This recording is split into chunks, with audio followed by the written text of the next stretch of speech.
I want to talk about voting today. I know it's early. Probably a lot of people are just going to watch this on replay. But I got fascinated. I woke up early this morning, and I am completely fascinated by this special election in the compendium of special elections since the big loss for the country,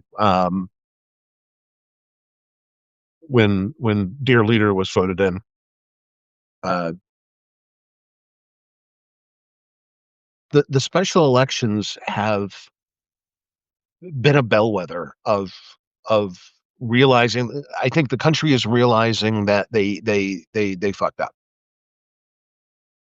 And some people, I think, independents, uh, definitely Republicans, some conservative Democrats are now in complete regret mode, because it's hard to explain how Renee Hardman in Iowa District 16 just pulled off what she did. This was a holiday special election, so it's going to be way super low turnout. Okay. Super low turnouts usually favor the Republicans. Okay. Now, District 16 is Des Moines and Clive and a couple of cities. Anytime you get a college town, it's going to lean a little more Democratic than Republican. Um, but the thing that blows me away is, and this is what's been shocking me in a lot of these special elections, is the differential between the November vote, Harris versus Trump, and how the parties aligned and the constituents by party aligned to the vote, and what's happening in these special elections. We're talking a roughly a 27 point better shift than Harris in November. Okay. We're talking Hardman, the Democrat, got 71.4% of the vote, and the totally right wing, far right, just mouthing. He's a mouth breather. All he did was, I'm just going to repeat whatever Trump says. No Medicaid. Fuck you. Die. Look, I read some of his statements this morning. Like, oh my God, find a different script, you idiots. Lucas Lofton only got the Republican only got 28.5% of the vote. That's a 43 point vote margin. Okay.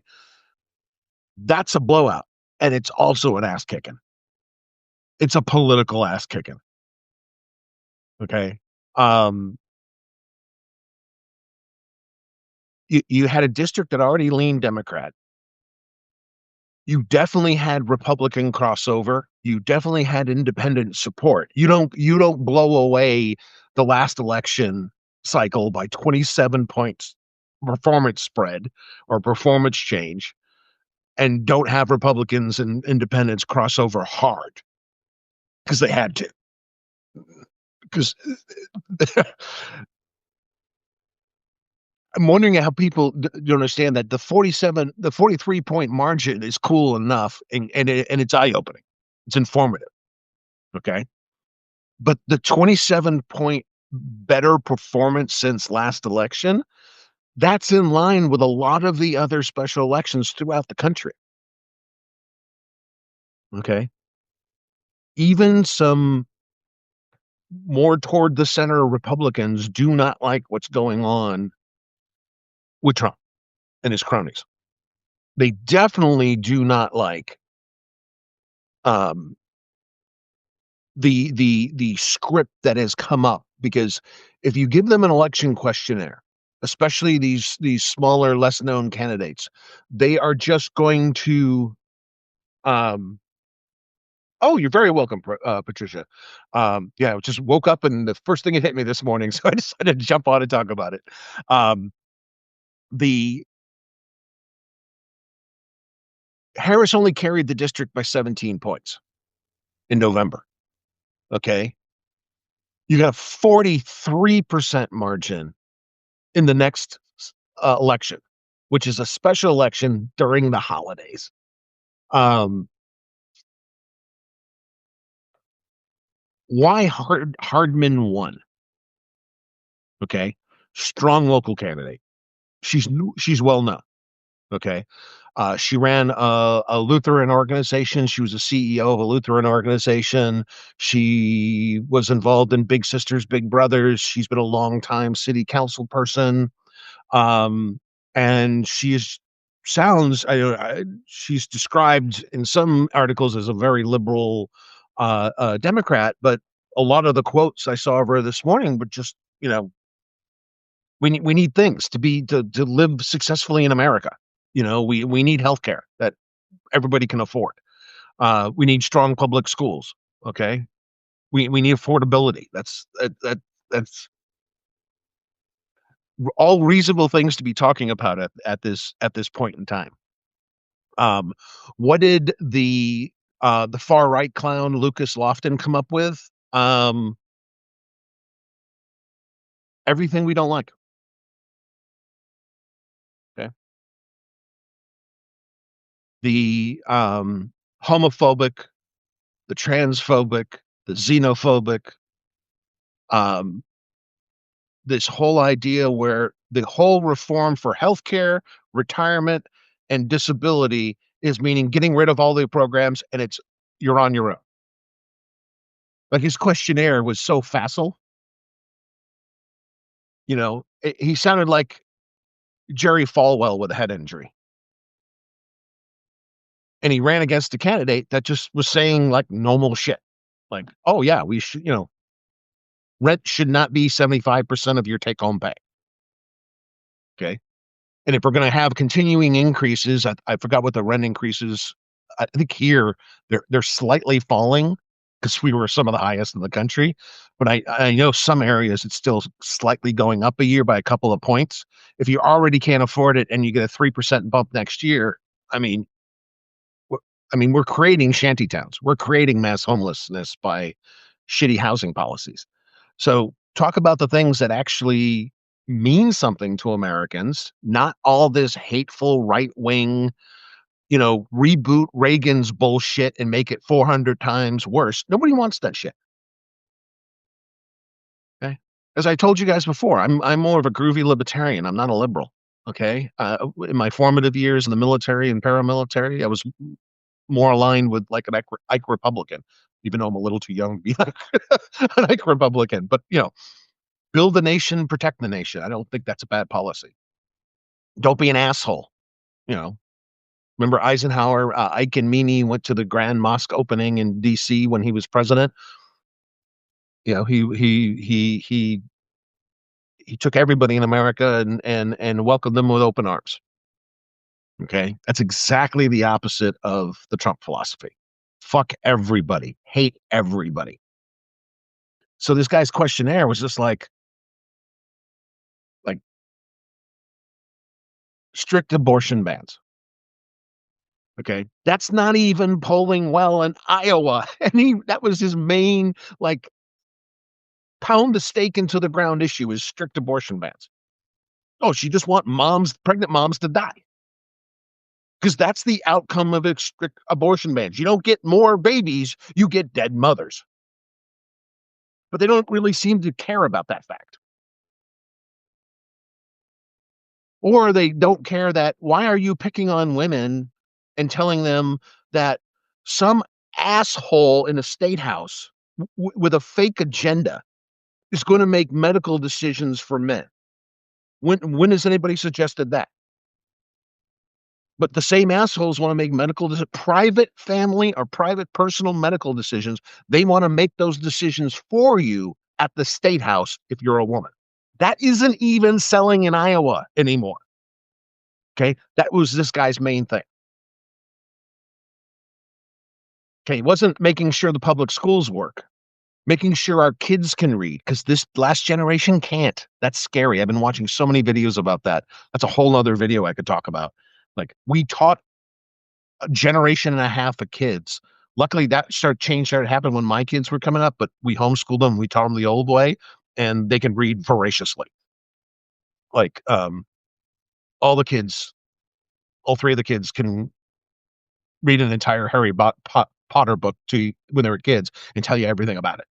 Now, kids today can't read 4 paragraphs and tell you who the 4 paragraphs were about. So instead of concentrating something that we all agree on. Let's make sure our kids are well educated, make sure they're ready for the job market of the 21st century. What did old Lucas, the right winger, do in this special election? Strict abortion bans, end Medicaid, end Medicare, end Social Security, and replace it with what? A fuck you. Well, if you don't have money for retirement, Jesus must hate you. Oh, okay. Well, thank you then. I love the politicized American Christian who obviously has never read the Sermon on the Mount, doesn't even know who Matthew is. But I'm a good Christian. Did you read the Bible? Did you ever read the book? I'm an atheist. I've read the Bible. Okay, I've read parts of the Quran. I've read parts of the Torah. Okay, just interesting literature to me. Okay, but obviously some of you didn't read it. And what's amazing about Iowa is a Republican-controlled state. I don't think they have a supermajority anymore, but they're still pretty much controlled throughout the state and at the state house by Republicans. And this special election, Republicans literally got their head put on a platter and served to them.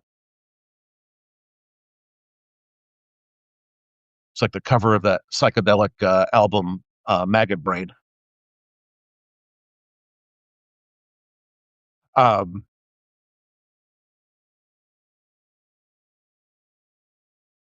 when someone says, how do we afford rent increases, healthcare just going through the roof, rent going up, schools underperforming, and your answer is to sound the Anita Bryant alarm from 1980. How the gays are taking over America. Okay, and you wonder why you lost by 43 points? Running it to be the biggest asshole in the state isn't a winning formula. Now, don't get me wrong. I am so happy this guy lost in this Democrat one. Okay, and I'm an independent. Okay, I have not been a member of a political party in almost 25 years. Okay, and I've said this before. I do not believe in political parties. Yes, I'm a groovy libertarian. I'm not a member of the Libertarian Party. They're assholes. Okay, especially the one who shook her tits at the Libertarian Party chief who shook her tits at Trump to get the drug dealer a pardon. Guy with murder for hires on his record, the Silk Road guy. Yeah. Yeah, let's buy a ticket to your Mar-a-Lago event and I'll show you my boobies. And then, a murdering drug trafficker goes free.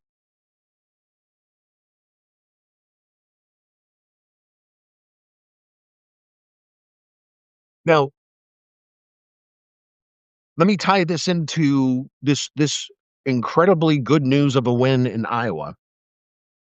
Let me tie in some things that we all have to baseline and agree to and understand how we win the midterms. Okay, I mean we.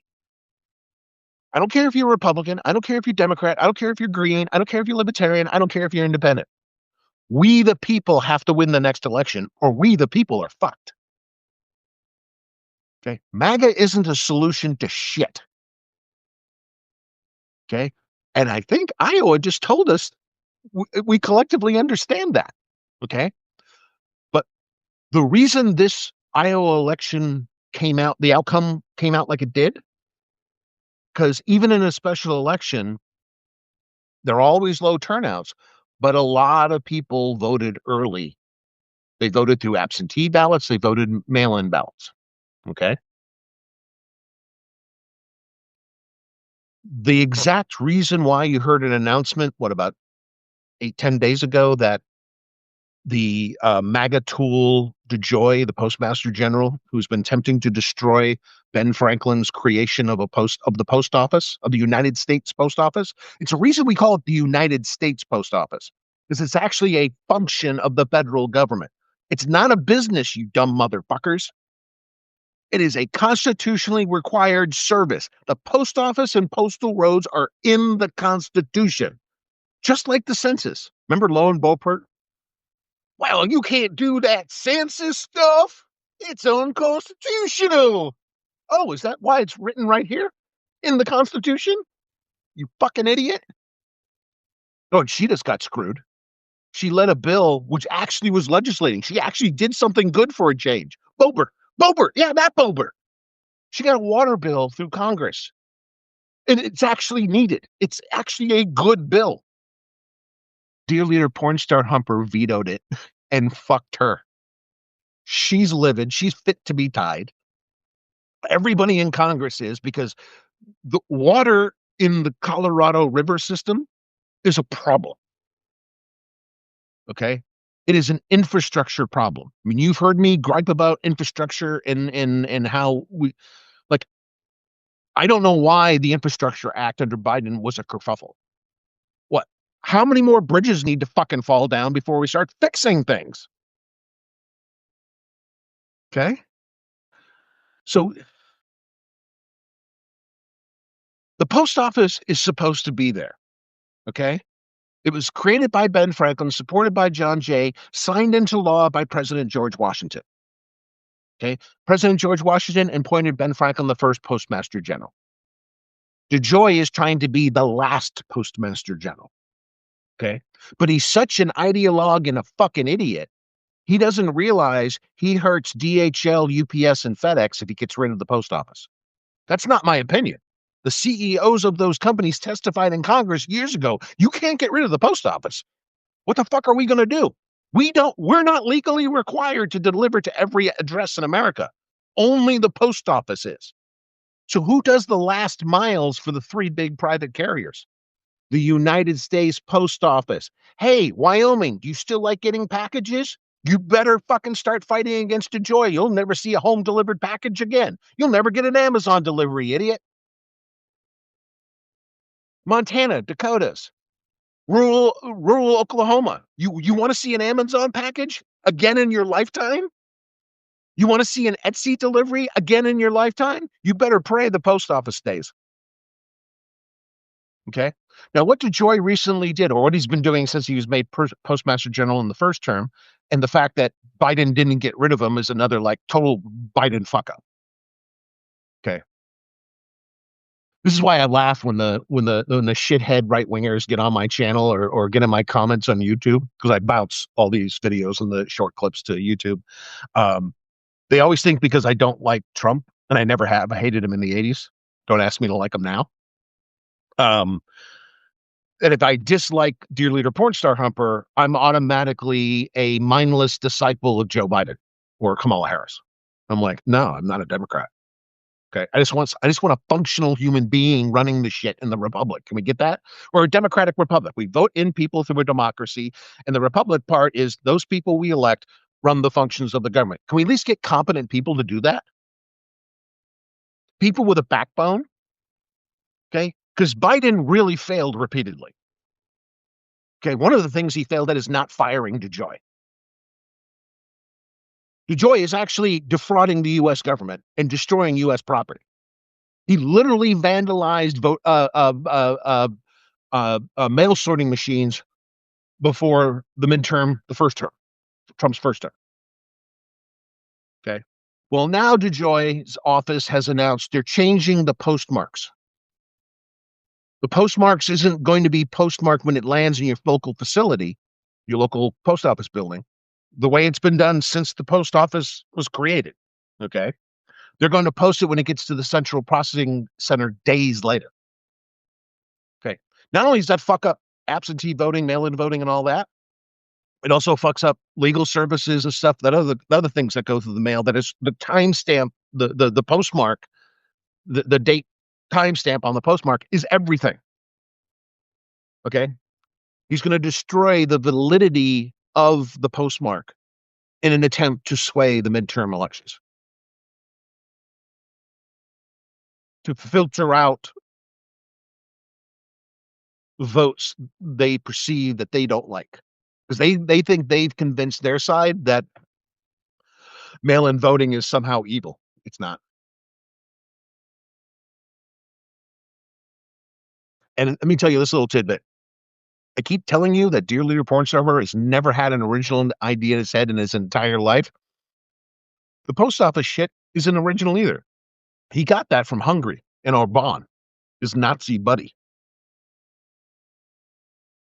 And they changed all the voting rules once Orban got in. So any of the Hungarians who live in Europe, they can't vote absentee like they used to. They have to go to the embassy and go through all these hurdles to get their vote in.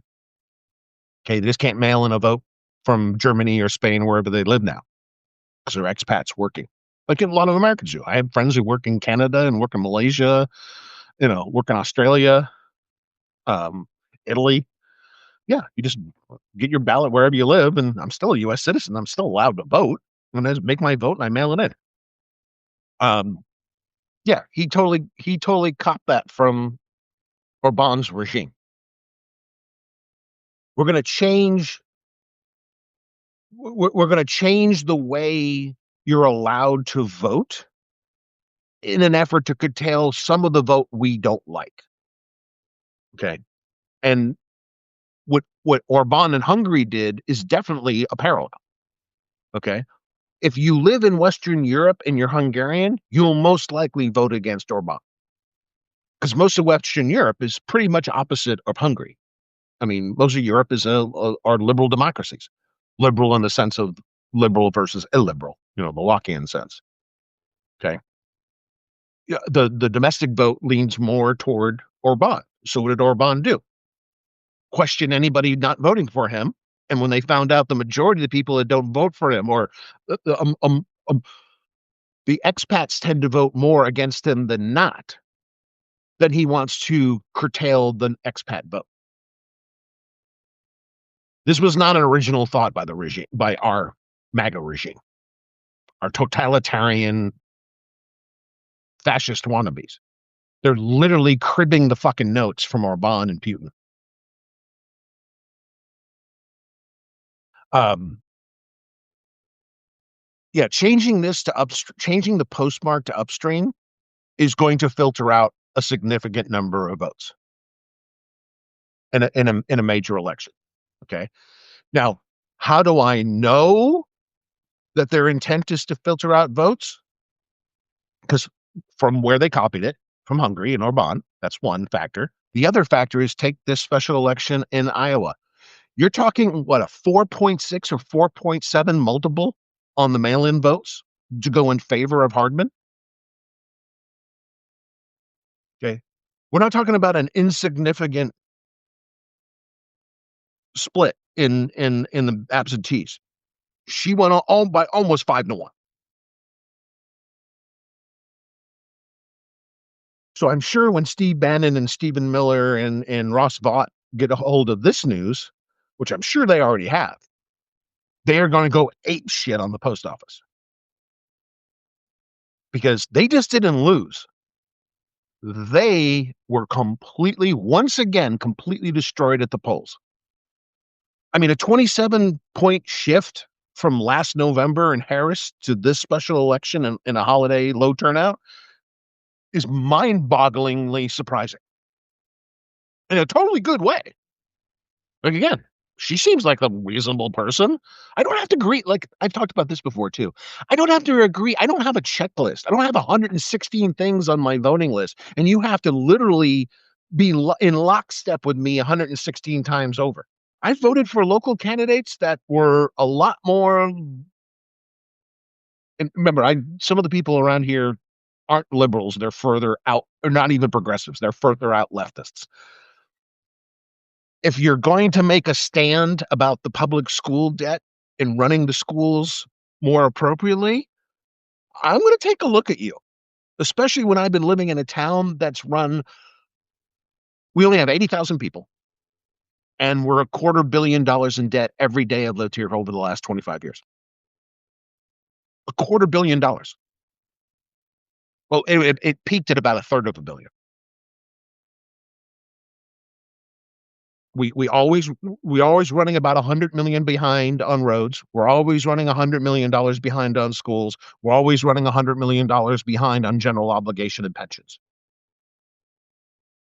Okay, so even if you are, little more left than I like. If you're going to make a salient effort with cogent points to fix our public schools, I'm going to listen to you.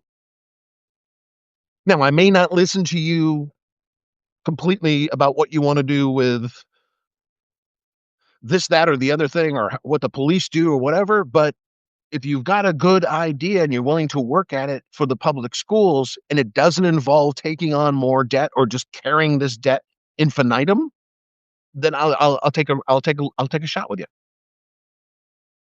You know, I've literally gone down to my local coffee shop and met with people that I normally would not vote for, but the other candidates I know I'm not going to vote for. So I got to find somebody. Okay. And I got to get on a couple of issues with them. I want to get my input to them about why that matters.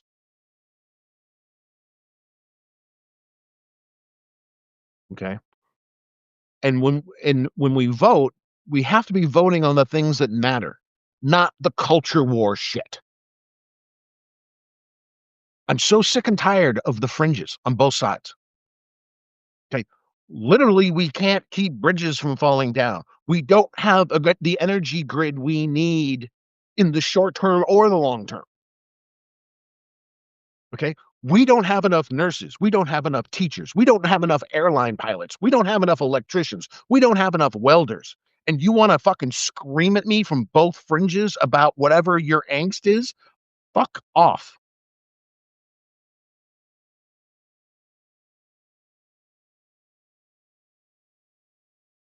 So when we start thinking about voting, I want to make it really clear. I'm really concerned about what do we call it now? Disenfranchising. I just called it fucking over. You know, what was it? Rat fucking in Nixon days. They're trying to rat fuck seniors and the disabled. Okay, because if seniors on Social Security are on there in their nursing home, they're probably going to vote against the people who want to get rid of their funding, so that will force them to live outdoors. Okay, so they know what situations tend to vote for which party or in which platform. Okay, so they're going to curtail voting from the people they know of they're not going to get the majority of the votes from.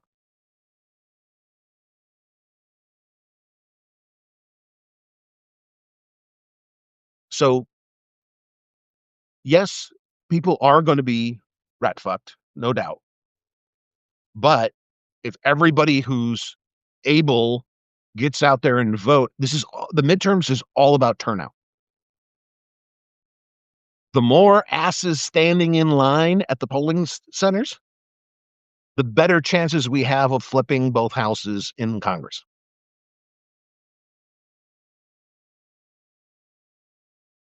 And even though I don't agree a lot of the times with Pelosi or some other Democrat, we cannot leave Congress in the hands of these dipshits right now.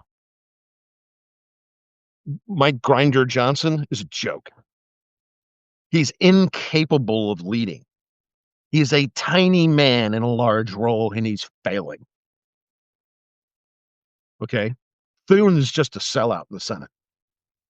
So we need new leadership in both houses. The way we get that is our butts have to be standing in line. Because we just don't need to win in the midterms. Again, we, the people, need to win, not a party. We need to win the midterms by a substantial margin in every race. Because whatever losses they incur on the far right, they are not going to accept those losses.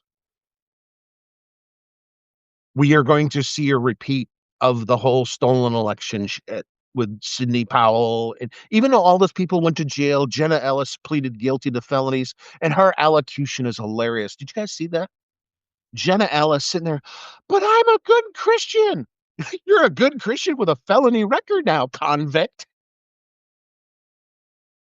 She tried to elevate herself in her allocution. It was hilarious. Well, yeah, look at all the idiots who don't have law licenses or they got convicted of felonies. That's all going to replay.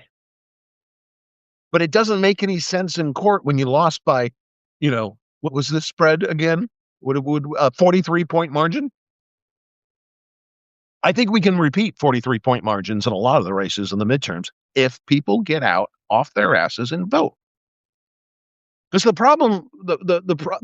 problem for anybody who's sane and doesn't like the fringe, especially the far right fringe that's in power now, if the people would have gotten out and voted, I really do not think the last election would have gone the way it did. I mean, the turnout was okay; it was pretty good, but compared to other countries, we're not good at voting. I mean, let's ask that question. How does the voter voter turnout in America compare to other countries?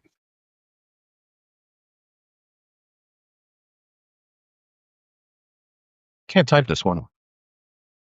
You should be able to type better since I work on a computer all day long. But we have a history of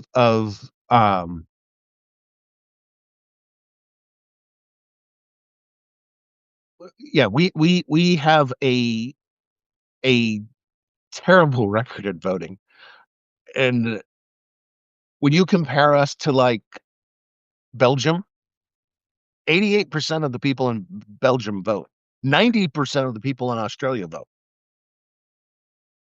No, Australia, it's compulsory. It's automatic registration, and you're sent a ballot and the whole thing, and it's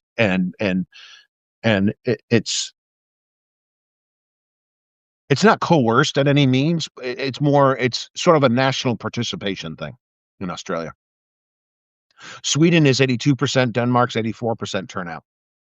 Um, those are the highest turnouts in the democracies.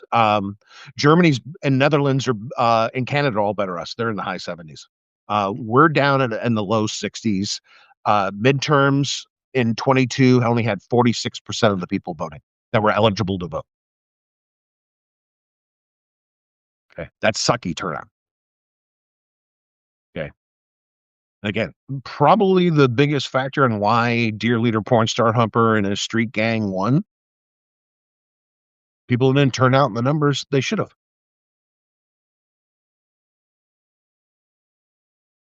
Yeah, on average, we're around 62% voter turnout. That's not good. Um, People do not take it seriously.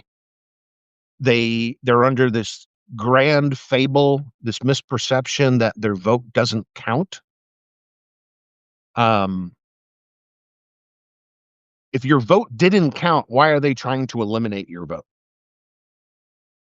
Think about that. I mean,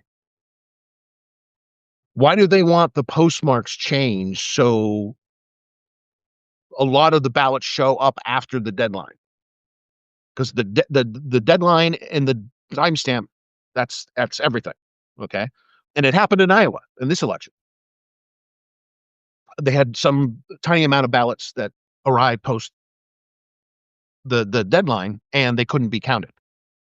Hardman still won by a multiple of like 4.7.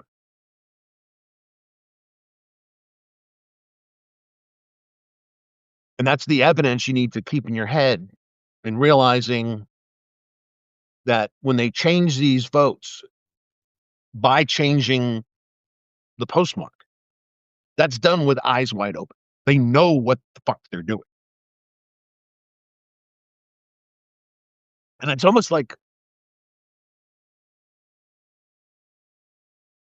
it's not almost like it is. I mean, every voting effort to get the votership rate risen in an election, every effort that's ever been made has been shit on by the right wingers. The motor voter laws, which I've never had a problem with. You're getting a driver's license. You're a U.S. citizen. Wanting to knock out two birds with one stone here. Get a driver's license, register to vote. Oh, done. Oh, yeah. And I always sign up for my organ donation too. Hell, I'm not going to be using my eyes. Let somebody else use them. If I'm dead, what do I care? Should we consider? I know this won't happen for this upcoming midterm. Midterm is going to be, like I said, midterm is going to be decided by the amount of people standing in line.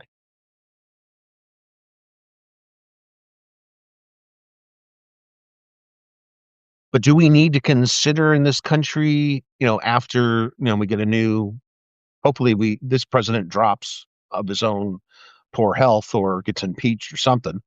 He goes away by wherever means necessary and we get a new president. Should we consider things like nationwide automatic voter registration? Should we have a national election holiday where election day is like Labor Day?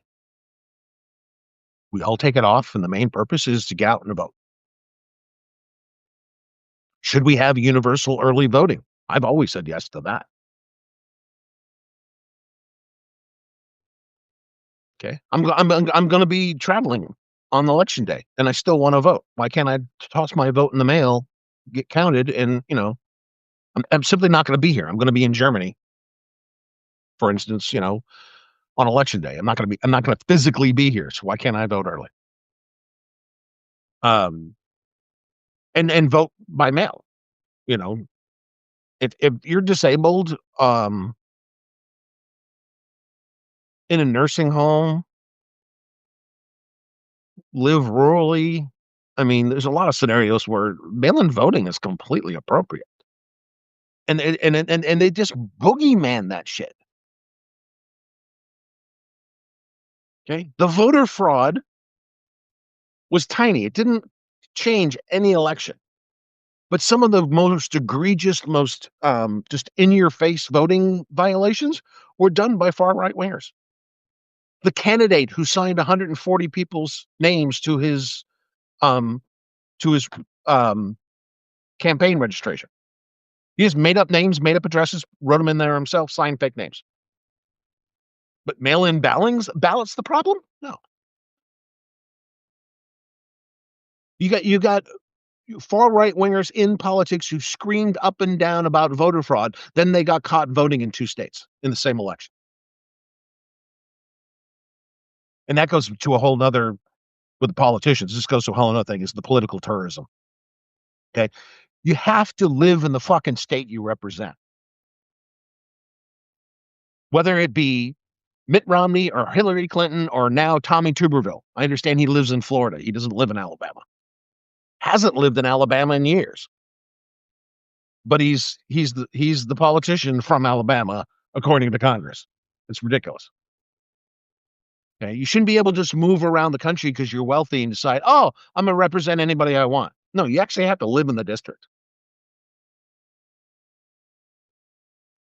And that's been a thing out here. People getting caught running for local offices, they don't even live in the district. They don't live in the town. And a lot of them that got caught, the majority of them that got caught doing it, right wingers.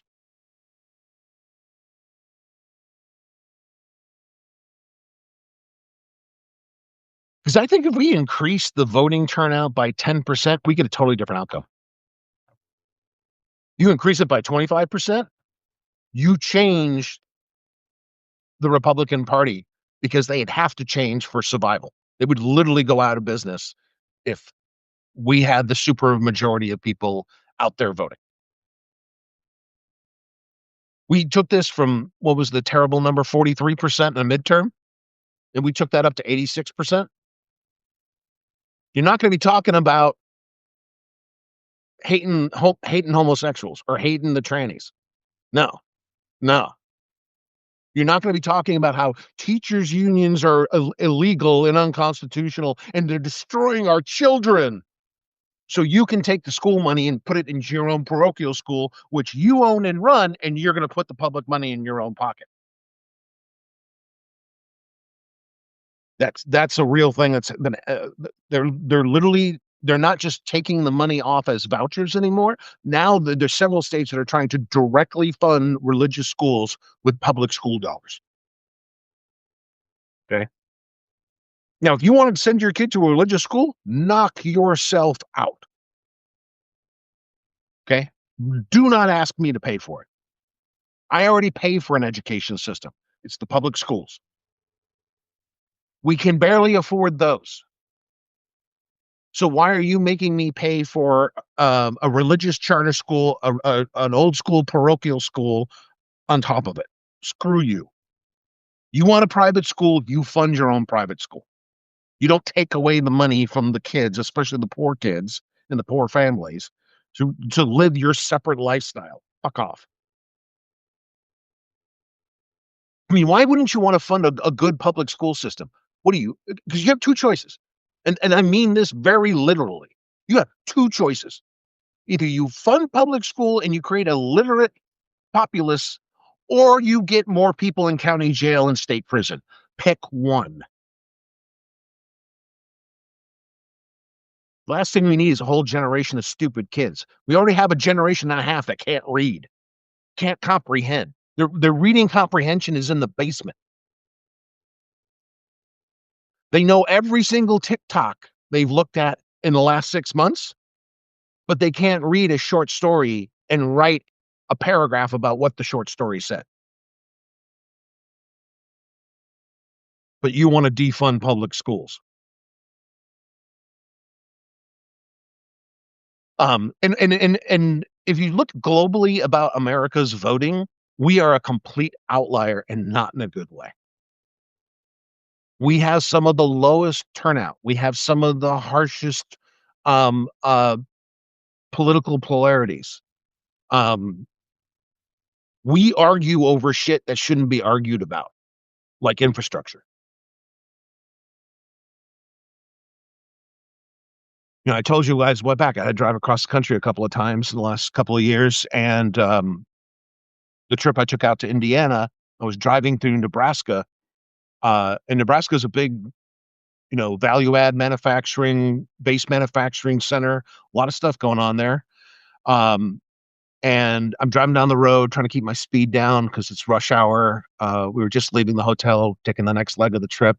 So, of course, rush hour, there's a lot of state troopers on the highway running radar and shit, so you don't want to get a ticket. Um, and we end up having to go over to the other side in the construction zone, and they are completely ripping up from ground earth the whole road, the base, the rocks, the ground, the whole road to dirt was lifted out, taken away on trucks, and they're putting a whole new section of highway down for 18 miles. I couldn't be happier. I go, yeah, you guys got a lot of shit going on here. Every truck I see going by is carrying windmill parts, is carrying I-beams for construction, whole bunch of logistics truck companies rolling up and down this highway on Highway 80. And they're using their infrastructure funds and they're tearing up huge sections of 80 and putting all new, brand new roadway down, new interstate highway down. And I'm like, awesome. Good for you. Looks like you guys are busy here. You need good infrastructure. Because that's one thing I'm sick and tired of too. Okay. Don't fall into MAGA's game that everything is a zero sum game. Okay. Just because I'm from Massachusetts originally, I was born in Springfield. Um, I've lived around the world. Okay. Lived overseas for 3 years. I happen to live on the West Coast now. Okay. That does not mean I want Nebraska or Arkansas or Oklahoma or Texas to fail. Just because California kicks ass, we have the fourth largest economy in the world now. We just passed Japan. Okay, we have the world's fourth largest economy in the world, and we have not one but two shitty train systems to use. But just because we're doing well, and Massachusetts is doing well, Massachusetts number one in education, number one in lifestyle, number one in happiness. Okay, that doesn't mean I want Florida, Alabama, Indiana. Like I said, I was just in Indiana a couple of times. Indiana's beautiful. Okay, I stayed at a friend's house by a lake. Oh my God, I was out in the woods. It was so beautiful out there. And we were hanging out in Bloomington. It's a nice town. Okay. Why would I not want anything but good things for y'all? Okay. We need to get past the they're not just negative. They're bomb throwers. Okay. And I think this is in looking at this win in the special election with Ms. Hardman. Um, the reason you had a 43-point margin is one person was talking policy and governance. The other person was talking like Anita Bryant with a head injury. Okay. And again, this is not original. None of this shit in MAGA or Dear Leaders original. This is just a very manic reboot of Franklin Graham, Jerry Falwell, Anita Bryant, Jim Baker, and the rest of the twats, including the Parents Resource Music Council, which was Tipper Gore, by the way. Tipper Gore was the core leader. There was a Democratic wife and a Republican senator wife who led the peace effort. It was a censorship organization. They literally wanted to take rock albums out of the stores. They got Queen's video banned. I Want to Break Free, when they all were dressed in drag. Who gives a shit? I grew up with Flip Wilson and Milton Berle. I don't care about cross-dressing gags. They're just gags. Okay? Nobody's recruiting your kid, moron. All the shit I've seen in my life, I am the straightest guy you've ever seen. And like, I grew up watching Flip Wilson. Still think he's hilarious today. I watched a couple months ago. I was watching old clips sitting in the recliner the other night, watching his old bits from TV. Especially like the funniest part was when Flip Wilson and George Carlin did the news. Because Weekend Update on SNL, yeah, they ripped that off from the Flip Wilson show. Because it used to be Flip Wilson and George Carlin doing the news. That shit was funny. Okay. Um, I mean, Milton Berle in the Rat video, Round and Round, where he gets into his old gal costume. It's hilarious. Yeah. So if you want to talk about governance, if you want to talk about real policy, or you just want to scream your angst at me, which one's going to win an election? Now, this is also a warning to Democrats when you get way off to the left. Okay. Progressives, ultra progressives, further left. Yeah. If you're going to bring your angst to a campaign, they're not going to vote for you. If you're going to talk about healthcare, rent, groceries, public schools, proper conduct by the government and government officials, including the police, people are going to pay attention to you. If you've got your own axe to grind, voters don't care. Like, these special elections are delivering a universal message. Everyone this year has said the same thing to me. And I think other observers are picking up on the same thing. The issue isn't the far right issue of blocking out non-straight people out of our society. It's also not the far left things of what they've been calling woke, which I don't necessarily think is a bad thing. Understanding history and being quote unquote awake is not a bad thing. I'm not totally dissing that end, but some of them got a little preachy and whiny, and it's turned off voters.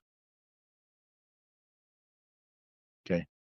If you talk about the issues people want to know about, and this is what Hardman did in Iowa with this special election on the 30th. Okay. She talked about what makes a city and a state run. And she had direct experience running a city as a city council person. Okay. Her opponent came up and played angry militant, Jesus is Lord, but I don't follow any of the rule and I never read the Sermon on the Mount. Is any question why she won?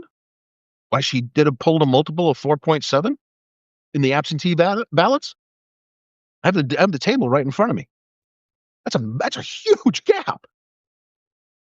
How did she achieve that gap? It's important to understand that, and it's important to follow her example. Talk about the issues that are actually affecting Americans. America's going broke. Americans are going broke. Like my wife and I just sit around asking ourselves, we were talking about this at dinner the other day. Like, how the hell are people making it? I mean, I feel so fortunate because I just had a great run in the tech industry. Okay. And I've had a really successful consultancy that's always there and I've always got work to do. People have my number.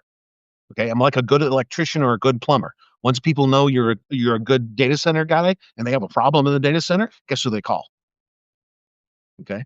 And I'll get up and I'll go out at 11 o'clock at night and fix it. Am I on the clock? What's my hourly rate? I'm in the truck.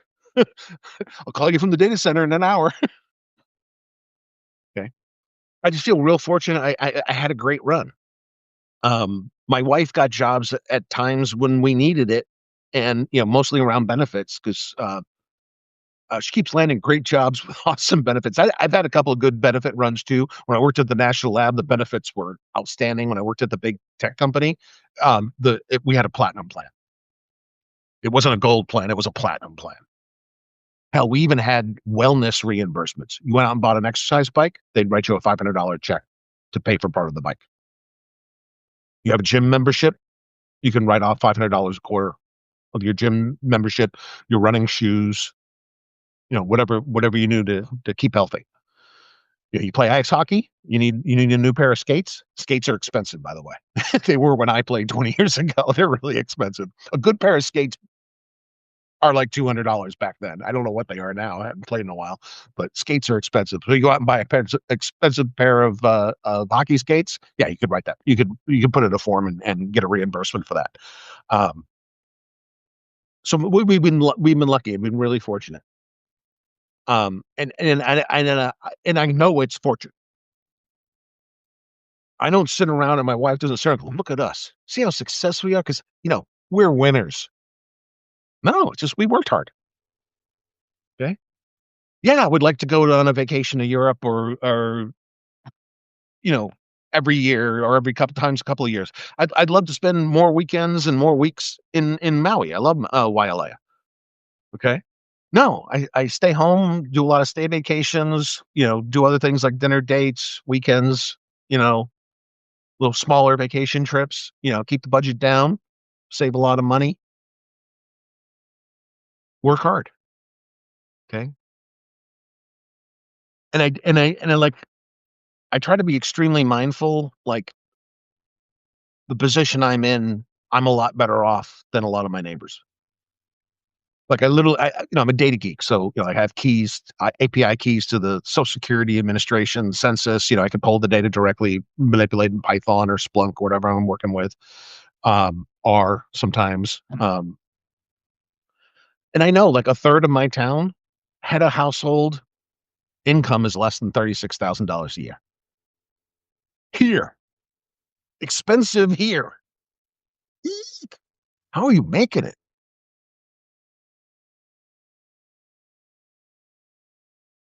So turnout is everything. When you talk about the election coming up, the midterms, with your friends, your family, with your online mates, don't start the conversation with anything but turnout is king. If we don't get a good turnout, not this shitty 43% like last time in 2020 in 2022, we need that number to be in the 70s, low 80s. Okay. We'll never get high 80s, 90s, that not unless we have a compulsory system like Australia. I don't think that will happen. I'm not saying, like I said before, I think we should consider it, at least debate it. Um, but turnout is king. Okay. The importance of the election isn't grievous, isn't animus, isn't xenophobia. It's the issues working Americans are facing right now. That's it. Okay. And I think some of the Democrats are getting smart about this. When somebody comes up because they think they can just derail whatever the real conversation is, whether it's about police conduct or War Power Act problems or whatever, budgets, schools, whatever. They'll throw in the hate messaging just to derail the conversation. Point out they're just derailing the conversation. What you're doing is a fallacy. I'm talking about X, you bring up Y and claim that that's the discussion. Just use that little psychological countermeasure and just call out plainly, politely, but firmly. Call out, you're just changing the subject. I was talking about the clearance rates in the local police department because clearance rates are everything. Okay, if you didn't work ever in law enforcement, you don't realize that clearance rates are everything. Okay, if I'm talking about the clearance rate, and you bring up a transgender teacher, I'm just going to politely but firmly say you're not talking about what I'm talking about. Now, if you want to have a separate conversation about the transgender teacher, which I'll probably not agree with you whatsoever, okay, because I'm in the camp, the old New England camp of live and let live. Okay. As long as it doesn't involve puppies or children, I don't give a shit. If you're a dude who wants to wear a dress, knock yourself out. I don't care. The only time I cared because I professionally had to care. Like you get a cross dresser or a transvestite or transgender person in custody, you got to take them to the jail. You really need to know what sexual organs they have. It's not for your own entertainment, it's for custodial operations. I'm not putting a biological male with a penis in the women's hold because you're wearing a dress. No, no, no, no, no, no, no, no. Nor am I putting you in the male drunk tank because a fight's going to start. The second I put you in there and close the door, a fight is going to start. Now I have a fight problem. Okay, fights in the jail are bad, especially when they happen in the drunk tank and there's like 25 people in the drunk tank and like half of them are fighting. That sucks. Um, all hell breaks loose over that. Trust me. Nobody's happy. The captains aren't happy. The chief isn't happy. The city attorney isn't happy. And the city manager's asking questions. Eef. Okay, I want to avoid all of that. Okay, I just need to know for the booking photos, do you have a penis or not? Yes, I have a penis. That's fine. Okay, I'm not judging you. I just want to make sure I put you in a proper space in this custodial scenario. Okay, which usually meant putting them off in the other cells that were separate from everybody else. Okay, because I could not risk a sexual assault, nor could I risk a fight in a custodial environment. Okay, other than that, really don't give a shit. Like this whole story out of Oklahoma. Check out Friendly Atheist, Hemet. He's great. I've been reading him for years. Really like his writing, really like his reporting. Go find his essay, two essays about the Oklahoma Christian girl who didn't do her college homework and said, Jesus. No, the thing was, please explain Feynman's work on QED. Jesus! You get a 0. It wasn't physics, but it was like a reading assignment or something for a psych class or something. And she just, Jesus is the answer. Okay, that may be a great answer at church on Sunday. Okay, but it's not the answer to this assignment. Like, what are these Christian kids going to do when they get to a job after college? Did you get that end of the month report done? Jesus is the answer. You're fired, idiot. I don't know what you're doing to these kids. Half the parents want to teach their kids not to read correctly. The other half want to tell them that whatever the question, what's 2 plus 2? Jesus. How does the quark interaction occur? Jesus. How does the M2 money supply work? Jesus. You're not gonna be a functional adult. But anyways, go over to Hemet's page, Friendly Atheists. Give him a subscribe, a like, a follow. Great stories about how what I'm now calling the far right religious underbelly is trying to screw up as many things as possible as quickly as they can. Okay. And tying in what happened in Oklahoma with the Christian kid not doing her homework, it's the same attitude as the guy that was running in Iowa. Everything I know, everything I say is from a fringe position. It's not on topic. It's not cogent. It's not salient. Half the time, it's not even understandable. Like Lofton, Ohio, had to answer his questionnaire for office. Whatever the question was, marriage is between one man and one woman. Okay, I'll tell you, Mr. Lucas Lofton, the same thing I told the religious freaks in the 80s. If you don't like marriage being a fair contract, then get government out of the business of marriage. Boom, your problem is solved. We literally do not require marriage licenses. That's just a canard. Okay, marriage licenses because they thought you we had to control you so you wouldn't marry your sister or your cousin. And the cousin thing isn't even true. Cousins don't automatically produce genetic disordered children. We now understand more about DNA. That's not necessarily true. Still wouldn't marry your sister or anything like that. That's kind of gross. But the government thought they had this social engineering role. Okay. One was a disease control because, before penicillin, there was a lot of social diseases, syphilis being the major one. And they wanted to curtail syphilis. So they required testing before you got married because untreated syphilis is lethal. It's debilitating if you don't treat it fast enough. And if you don't treat it at all, you can die. But we're in a modern country. You can go to any clinic in any city and get a syphilis test, or now more appropriate, a wide range of tests, including HIV.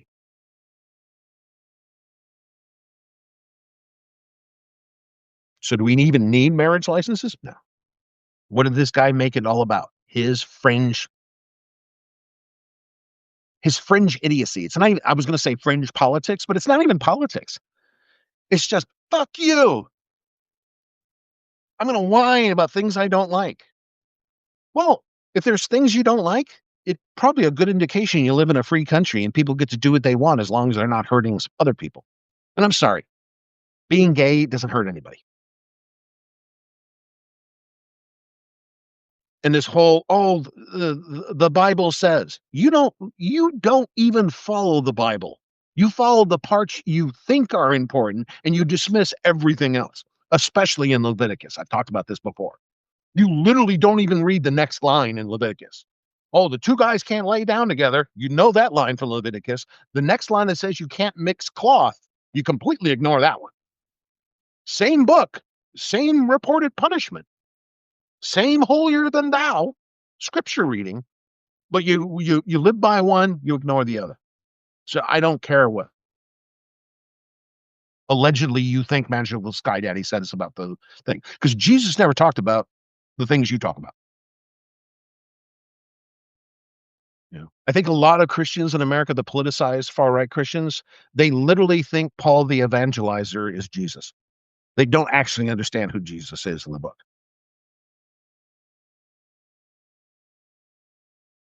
which makes me really worried about this last generation and a half who can't read. Yeah, they're going to read this and they're going to get it wrong too. And whatever somebody tells them that's in the book, they'll believe it because they can't read and understand it anyway. So they'll just take whatever they're told.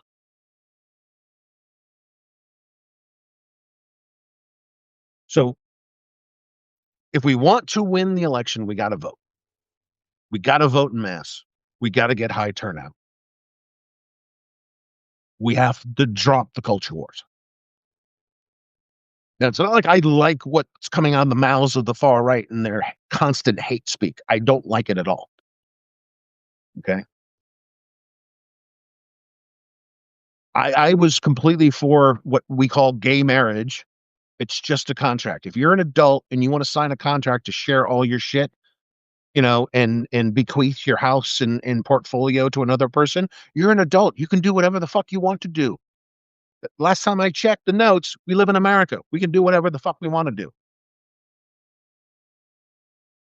Okay. If you're two dudes who want to share property, be two dudes to share your property. I don't care. But what about what they do in the bedroom? Still don't care. Hell, I was a cop for years. I've seen what straight people do in public. Some of it's kind of weird. Some of it's really weird. Like some of the incidents are still in my head. They're so weird. Like the guy at the Marriott who covered himself head to toe in Vaseline and ran around drunk off his ass. And allegedly, this was a married straight guy from the Midwest visiting out here, and he ran around the hell covered like a vessel, like a greased pig, rubbing his junk and his butthole on all of the glass he could find in the hotel. And we're like, I really don't want to arrest you. Like nobody saw him other than the security guard, which thankfully he didn't like run up on a kid or something. It was like 3 in the morning. Um, so we just convinced him to go back in his room and take a shower and knock it off. Why? But I literally don't care. You know, I've known gay people since high school, and that was a long, long time ago in a galaxy far, far away. Um, I have gay friends. I have people in my orbit who are transgender, who are cross dressers. I mean, I go to parties with artists and musicians. Okay, it's quite the freak show. And I always laugh because I always tell people those parties, I'm the weirdo here.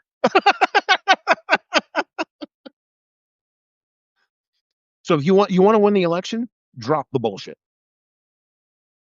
Tell a working mom how she's going to afford groceries next month. Okay, I wrote a whole essay about that, by the way. The reason your grocery prices are high is not because all the Somalis are taking your food stamps. That's bullshit. The reason why groceries are so high is groceries and all the underlying logistics layers down to the farm are now being consolidated under private equity ownership or conglomerate ownership and corporations. Okay. They don't have any competition, so they can set prices whatever they want. When one PE company owns 14 of the biggest labels in grocery, that's the reason why your groceries are so fucking expensive. You want to know why your electricity is so expensive? Because we keep offshoring natural gas. We don't have that cheap natural gas, which we spent all these years spending money on to set up the fracking wells so we could pull the gas. Now we're pulling the gas and shipping overseas instead of burning it in New England and providing cheap electricity. Now you can talk about culture wars all you want. It ain't going to get you elected. Time and time and time and time and time and time again in these special elections in 2025, that was proved out. And this Hardman gal, she did it right. I'm going to talk about the things we need to do. Help our communities, have a stable system of governance, have affordability. That's why she won by 43 points. That's why she had crossover from Republicans. That's why she got independent support. And it's not like I don't care about some of the issues, you know, that some of the fringers may talk about. I may not talk about it in their vectors with their language and their angst, but those aren't the core issues that are going to get us through the next election cycle.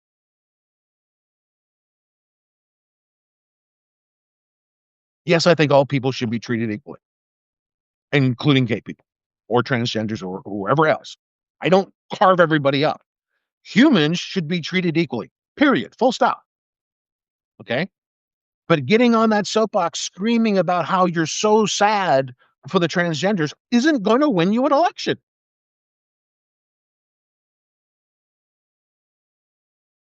And all the evidence you need that shows you won't win the election unless you talk about the real issues has been happening repeatedly in 2025 over and over and over again.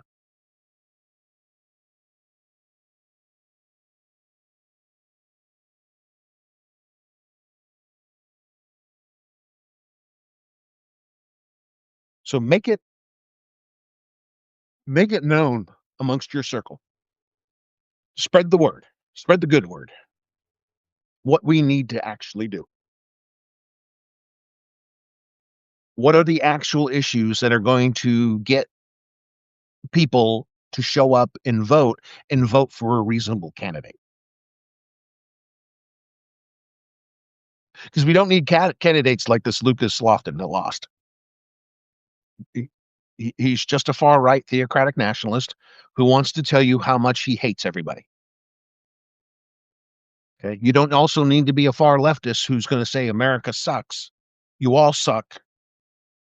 Bye bye bye bye bye bye bye. Why? That doesn't put groceries on the table.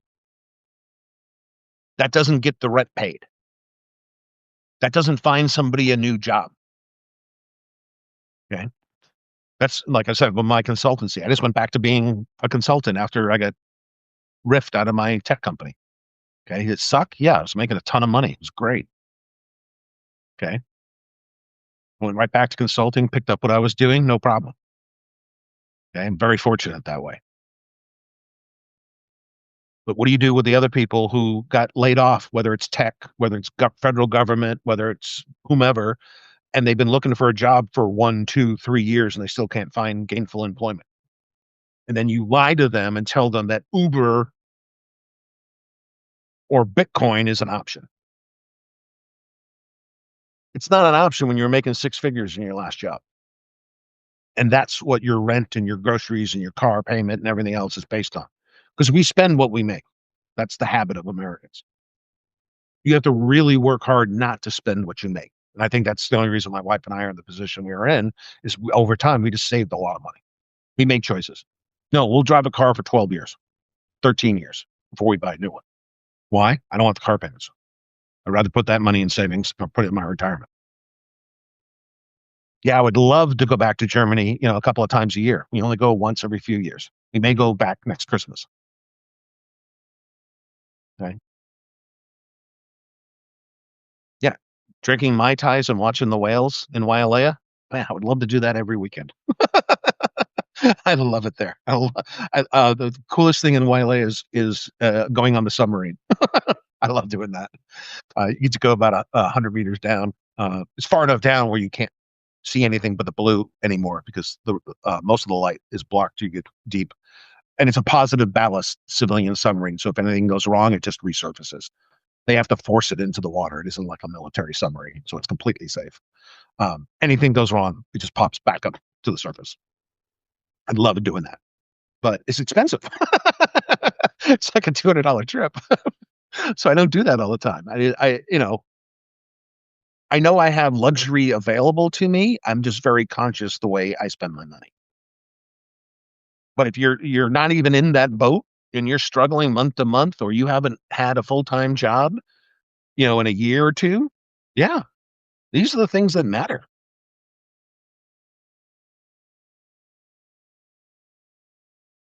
So get out there. Like I said, we have to vote. Get to know your candidate for real. Don't stop this blind voting shit. Have your three big issues.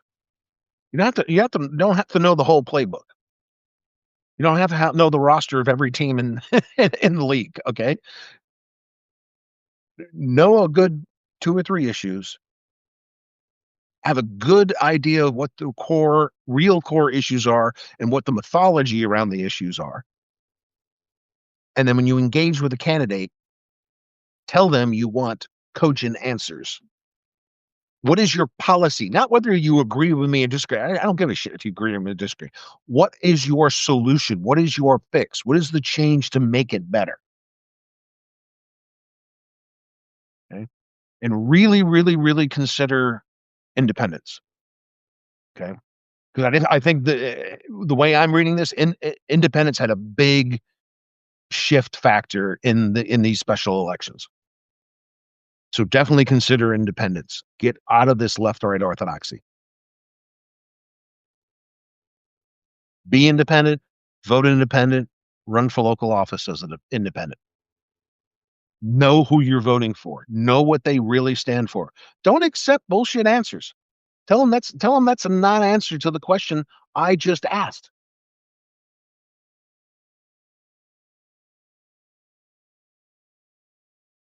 Oh, one of my Jira schedules just popped and failed.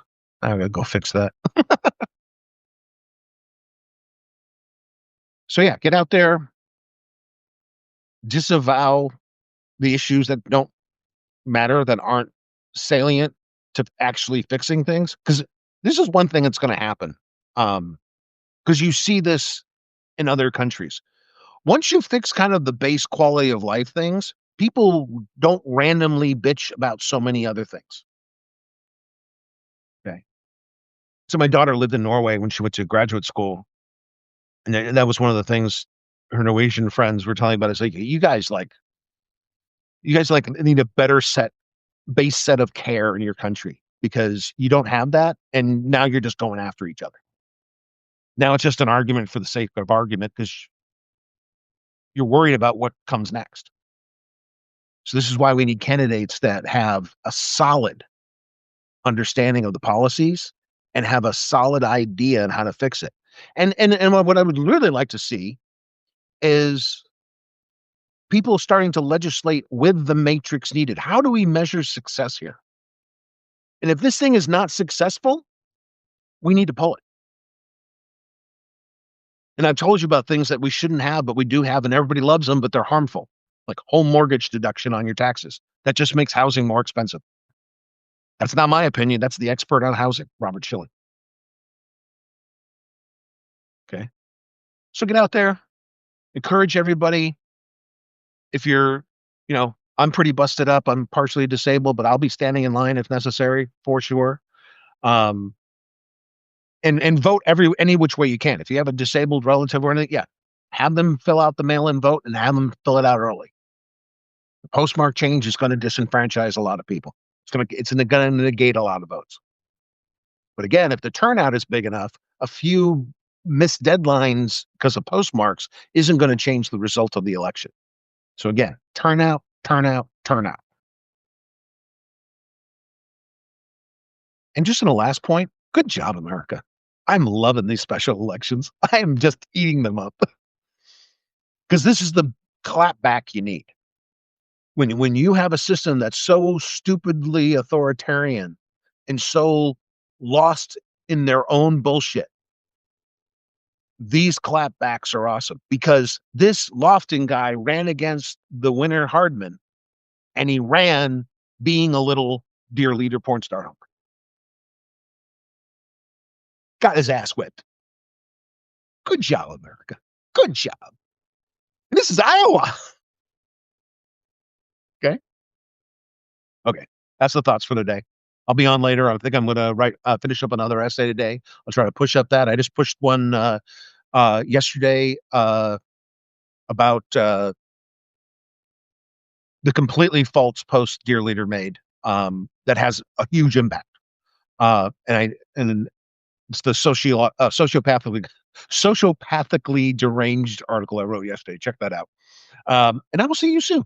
So until next time, please think about it.